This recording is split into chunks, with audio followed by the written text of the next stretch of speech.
Oke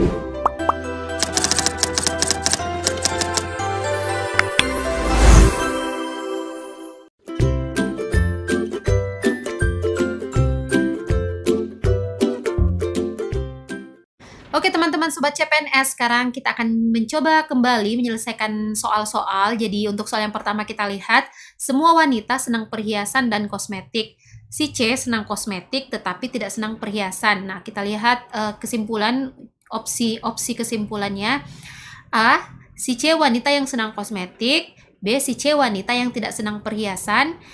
C. Si C bukan wanita, ia senang kosmetik. D. Si C bukan wanita walaupun senang perhiasan.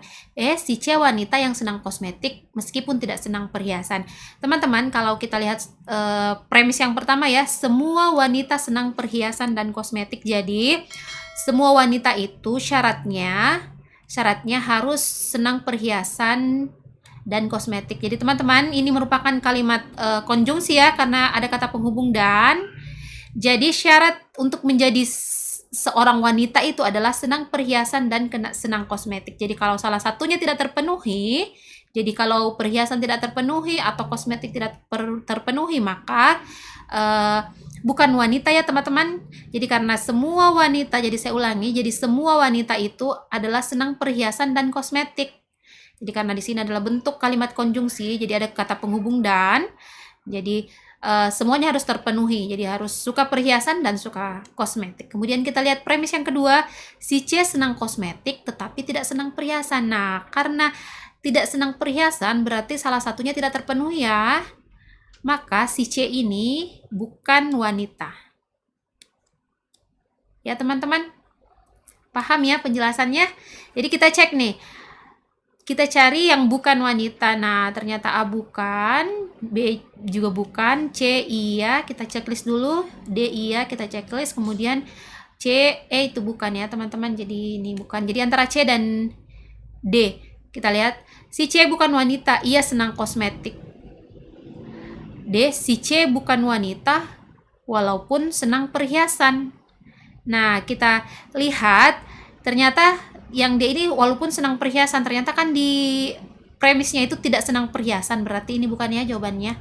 Maka jawabannya adalah C ya teman-teman. Jadi si C bukan wanita, ia senang kosmetik.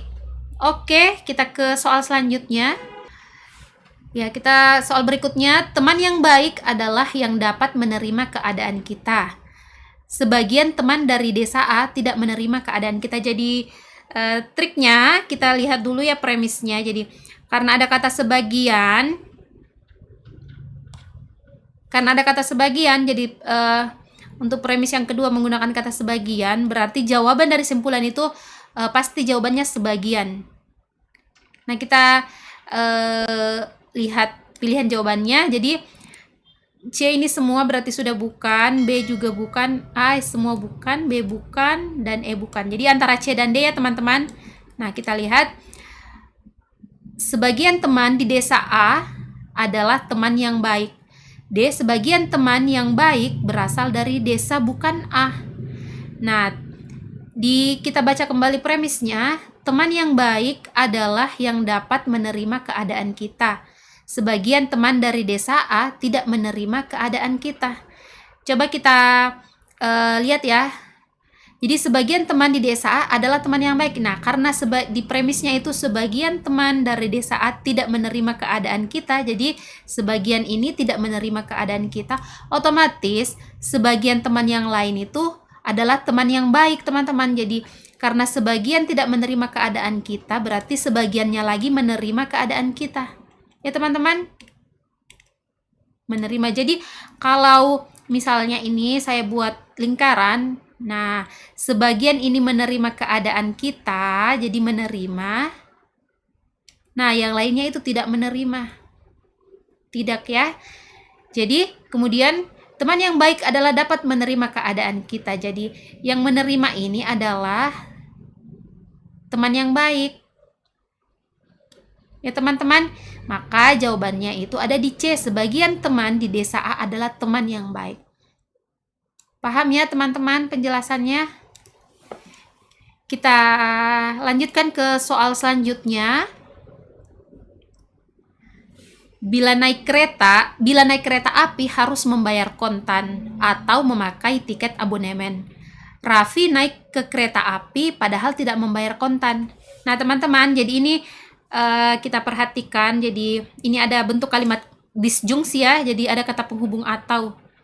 Nah, kalau kata penghubung atau syaratnya terpenuhi jika salah satunya itu terpenuhi. Jadi terpenuhi, jadi bila naik kereta api bisa dengan membayar kontan atau bisa dengan membayar tiket abonemennya. Nah, kita lihat pilihannya, Raffi tidak membayar untuk naik kereta api. Nah, ini berarti salah ya. B, Raffi membayar kontan untuk naik kereta api. Padahal di premisnya ini sudah dijelaskan bahwa Raffi tidak membayar dengan kontan, berarti ini bukan. Kemudian C, Raffi membayar dengan tiket abonemen. Jadi kita lihat, jadi